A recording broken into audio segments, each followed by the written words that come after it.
Hello, dear students. We have not met or even heard of you as well as you heard of me for a long time. So I don't know how much you remember whatever I taught in the class, but if I remember, I was discussing about the electrovalent property of the covalent bonds. So wherein I discussed about inductive effect, electromagnetic effects, and all. So in continuation with, I just wanted to discuss regarding the other type of aspects of the same chapter. So starting with the resonance. So resonance is a property of a molecule in case if it is not be able to explain by only one particular type of structure. So then we are going to use different other structures to explain, which are going to be imaginary, and the actual structure is going to be between these resonating structures, so which we call it as the canonical structures also. And this type of phenomenon is called as a resonance, and the structure which is going to be representing all these resonating structures are called as resonating hybrid. And this particular hybrid structure is going to be considered to be the most stable structure, and this is mainly because of they are going to have resonance stabilization energy, the energy which is going to be sufficient enough to keep this particular structure stable. Okay, or the resonating structures is going to be, this hybrid structure is going to be having the lowest possible energy content, so which will keep it more stable structure than the other type of structure. So this is, here you can see how we can able to calculate this resonance energy in case, for example, benzene.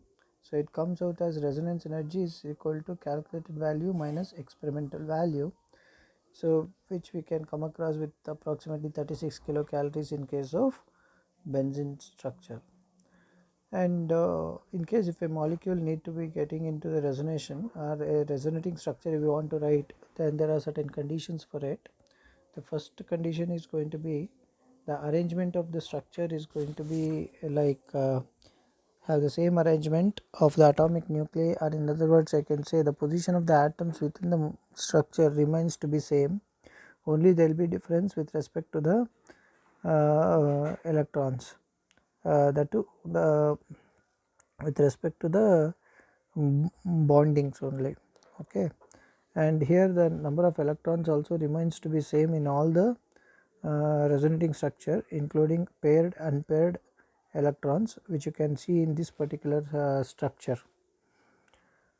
The energy of the different resonating structures must be the same or nearly same structure they need to have, and the atoms that are going to be part of the delocalization system must be in the same plane or nearly the same plane. So that's how the structures are going to be represented or written during resonance. Now the conditions of resonance, which type of molecule and what type of arrangements of the atoms within a molecule need to be there, and what kind of bonds are going to be needed for a resonance to be shown by a particular molecule. So first very important thing is that there should be two pi bonds which are should be in alternative position, and the electrons on one pi bond are transferred to the other pi bond. So that is like as per the inductive effect which we have seen. So due to the influence of either in electronegative atom or electropositive atom, so there will be movement of electrons across. So you can see in this example wherein so 1,3-butadiene, so it is involving in the resonance.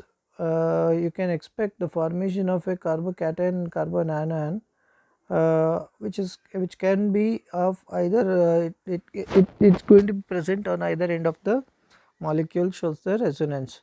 Sometimes even resonance need not be always happens with a particular means within a molecule which is actually having only the carbon double bonds.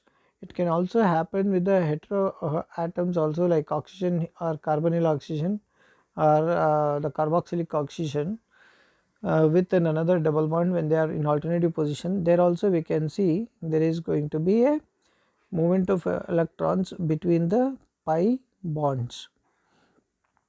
And another kind of importance is that in case if there is no alternative double bond, even it can also happen with a lone pair electron or a negatively charged atom if it is going to be present within a molecule which is positioned itself in an alternative to a double bond or a pi bond. So then also there will be movement of electrons here, which you can see in this particular case, wherein the oxygen a lone pair electron can involve in the resonance and give rise to a resonating structure. Okay, or else even you can take in case of the carbon anion, the CH2 which is negatively charged also involves in the resonance. And another factor which is going to be the condition for resonance is one positive charge can be there and one pi bond. If they are going to be in an alternative position, then also resonance can be established. So here in the case of positively charged species, the electrons from the pi bond are going to be moving towards that particular positively charged species, whereas in the upper side you can see the electrons are going to be moving away from that negatively charged species or a lone pair electron having species or the atom. So thereby it is going to show the resonance. Another fourth condition is that, so one free electron and one pi bond are at an alternative position, that can also involve in the resonance. That is, in case of free radicals, the singlet electron which is present on the carbon, if it is going to be in an alternative position with the pi bond, there also there is going to be resonating structures, and they are all the resonating structures are going to be radicals only. The fifth is going to be saying about the lone pair and a negative charge and one positive charge. If both are going to be there at the adjacent position, that is negative charge or lone pair, if they are present at the adjacent position within a molecule, okay, with again the lone pair or a negative charge, then there is going to be resonance, which you can see here, CH2 bonded with OH, where CH2 is positively charged carbon and OH, where O is having a lone pair electron, can form a double bonding between the carbon and the oxygen. So thereby it can show the resonance.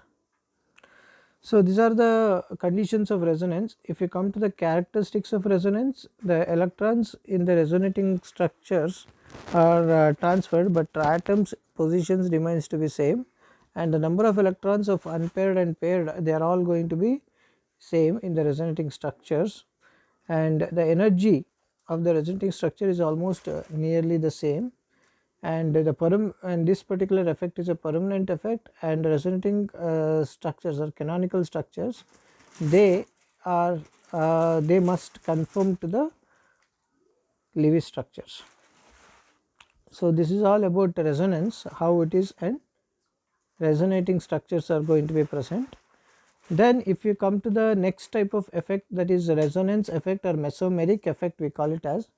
So this particular resonance effect or mesomeric effect, this is going to happen when a polarity develops in a conjugated system, and this is going to happen by the transfer of non-bonding electrons or the pi bond electrons due to the group or an atom attached to the conjugated system. So that leads to a mesomeric effect similar to the inductive effect. So it is having plus m and minus m, that is positively charged mesomeric effect, negatively charged mesomeric effect. The negatively charged mesomeric effect is nothing but, you can see, if the transfer of electrons in a conjugated system takes place from the system to the group, then we call it as, it is negative mesomeric effect, which you can see in case of a organic nitro compounds. So where CH2 double bond CH single bond N, that is NO2. So wherein the moment of now the pi electron from the CH2 double bond CH is moving towards the nitrogen, and this creates a nucleophilic center. This creates a nucleophilic center, so which is going to attack an electrophile. and this requires the movement of electron towards a positive charge, or in case if the group is not having a positive charge, it should have a vacant orbital wherein the electron can be mobilized into. The atoms which are going to show this, the atoms or the groups which are going to be involved in a negative mesomeric effect are either nitro, cyano, SO3H, CHO, all these different groups which have been seen here, they are all involved in this particular type of effect. Then we come across with another type of effect called positive mesomeric effect.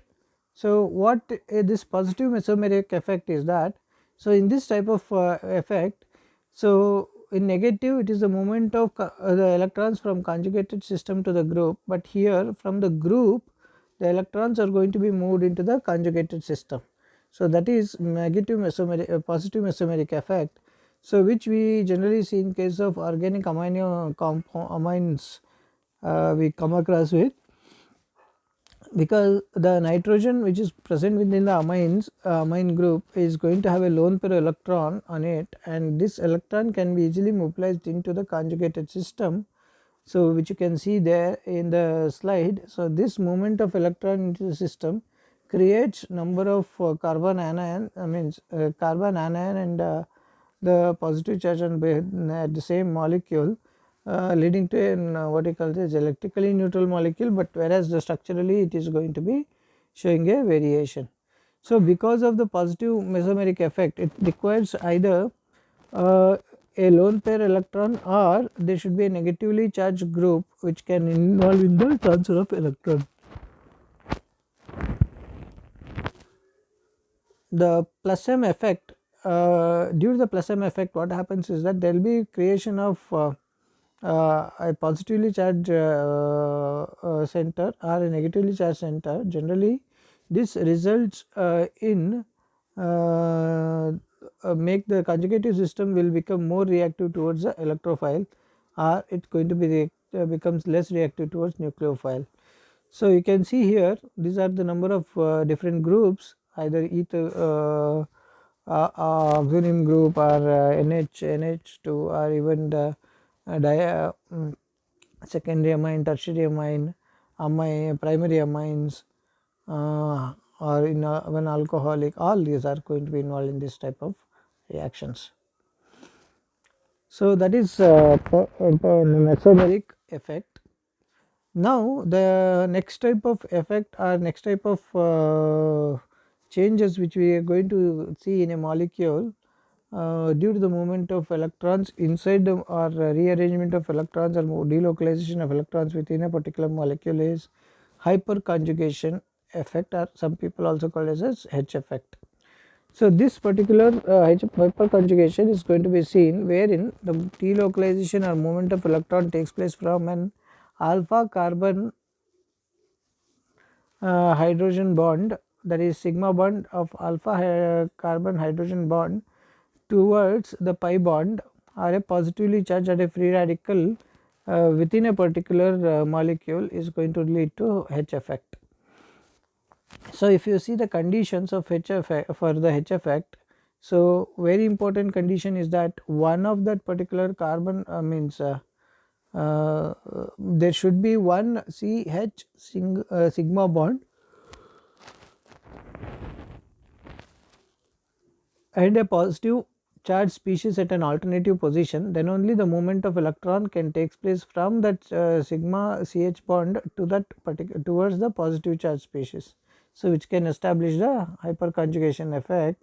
So here due to that, what will happen is that any of the hydrogen present on that particular alpha carbon atom, which are bonded here, 3 hydrogens are there, any of them are going to be living as a H plus ion, leading to formation of a double bonded ethene in the above structures you can see, which is going to be more stable conformation.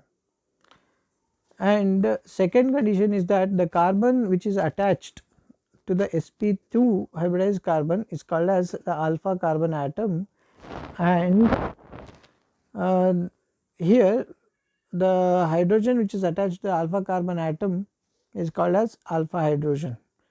So this movement of electron can take place even in case of a free radical if it is present in an alternative position. Then also there is a hyperconjugation effect, which you can see in case of this radical, which is CH3 CH2 radical. So radical position is at the CH2.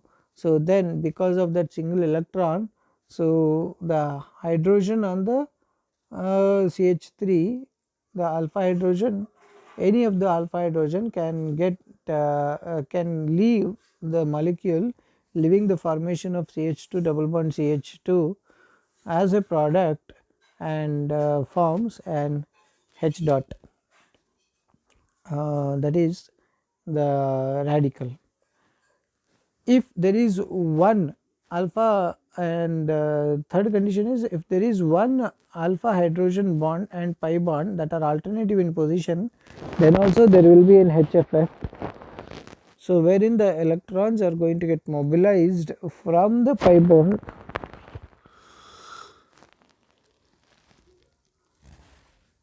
or from the hydrogen and leads to the formation of the means, which is going to lead to the hydrogen to leave from the atom to give a more stable structure. And here the number of hyperconjugated structures is always proportional to the number of alpha hydrogens available. Number of hyperconjugated structures stability is directly proportional to the stability. So if we come to the application of hyperconjugation effect, we come across with stability of carbonium ion. The stability of carbonium ion increases with the increase in the number of alpha hydrogen. You can see tertiary carbonium ion, which is having 3 alpha hydrogen having 3 carbon atoms, or 3 alpha carbon atoms having hydrogens, is going to be more stable because of this hyperconjugation structures possible. So wherein tertiary carbon atom can have 9 and secondary can have 6, primary can have here 3, and simple methyl if you take, so it will have only 0 because of lacking of the alpha hydrogen. Then in case of stability of free radicals, if you come, it also follows the same sequence of stability because again due to the ability of showing more hyperconjugation at the tertiary radical structure. Next we come across with alkenes. So stability of alkenes again is going to be more with more of alpha hydrogens, like in case of you can see CH3 CH double bond CH2 in this case. So that alpha hydrogen CH3, it is going to give 3 alpha hydrogens available for this particular hyperconjugation, so which is going to give more chances and more stable, whereas compared to the etene. So next concept is going to be the in case of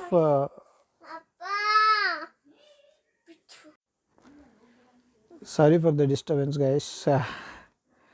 So here reactivity in case of hydrogen, again H effect is going to have more means it's going to have profound effect in case of reactivity of hydrogen, because here in case of toluene there will be 3 alpha hydrogens available, but even though there are 3 alpha hydrogens available, the possible structures remains to be the same, and due to the movement of electrons into the structure, this CH3 is going to act as a alpha para ortho para directing group.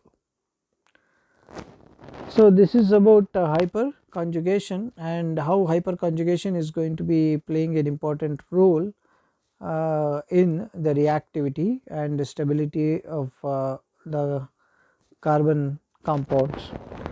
Next effect is electromeric effect, which I think partially I discussed in the class, but still I just want to make you to recall it. It is a temporary effect, whereas whatever the other effects which we saw, they are all permanent effects. So in case of electromeric effect, this is going to happen because of an attacking molecule. So based on the attacking molecule, the electrons which are present in the bond pair, they are going to be shifting towards an other bond pair atom. So there is positive electromagnetic effect, negative electromagnetic effect. In case of positive electromagnetic effect, so here what we can see is due to the attacking molecule like a electrophile, that is H plus, what will happen, the electrons are going to shift towards the carbon atom which is being attacked by the H plus. So this is the positive electromagnetic effect. Negative electromagnetic effect, opposite we are going to see, due to the attacking atom, the electrons are going to be shift onto the other carbon atom. For example, in case of cyanide, when it is the attacking group, due to since it is an nucleophile, the atom which is going to get attacked by cyanide is going to feel the more electron density, and the electron density will be transferred onto the adjacent bonded carbon atom, so that it can become a partially the nucleophilic center, so that this electrophile can attack. Similarly, in hydrogen cyanide and water we can make out so this electromagnetic effect. So this is all about different type of effects. Now I just want to discuss about the reaction intermediates, where mainly I will be discussing about the carbocations and carbon anions. So carbocations, they are positively charged carbon atoms as a reactive intermediate, and it is called as carbocation, or some people also call as a carbonium ion. So here it is the electron deficient species acts as an electrophilic component and as a Lewis acid. So you can see the formation of carbocation, it can form by an alkyl halide, where by the binding breaking of the bond between the carbon and the halide group, because halide being electronegative, it will take away the electron, leading to the formation of carbocation. It can even also happen in case of an alkene by the process of addition of proton in an acidic medium. So this addition of proton also lead to the formation of an carbocation. So ethyl carbocation formation can happen from ethylene, sorry, ethene. Next, this particular carbocations, they are going to have a bond angle of 120 degree, and there will be an p orbital which is going to be perpendicular to the bonded atom and to the plane, and the carbon atom which is involved is going to be an sp2 hybridized carbon atom, generally it is going to be. And the type of carbocations are primary, secondary and tertiary carbocations are there, and stability wise tertiary is going to be more stable than secondary and primary, and this stability is mainly due to the inductive and mesomeric effects which we are going to see. And then another type of intermediate we come across is this carbon anion. So carbon anion is an intermediate which contains 3 bond pair and a negative charge. So you can make out the formation of carbon anion is going to happen by the transfer of electrons onto a particular carbon atom. So this additional extra electron which is getting transferred leads to the formation of a negative charge, means leaves a negative charge on the carbon atom. Generally these particular carbon anions, they are going to have this lone pair electron, they are all sp3 hybridized, and they will be having a pyramidal shape. And stability wise, classification wise, they are being classified as again primary, secondary and tertiary carbon anions. Stability wise, always tertiary is going to be less stable than the secondary and primary carbon anions. So between carbon anion and carbocations, the stability is generally it is opposite, you can see. Okay, so this is all about the topics of the first chapter. So if anything is missed, revision is anything you want to know extra, so please text me, or you can call me over the phone if you get any doubt. So next videos I will be sending regarding the reactions of hydrocarbons. Okay, thank you.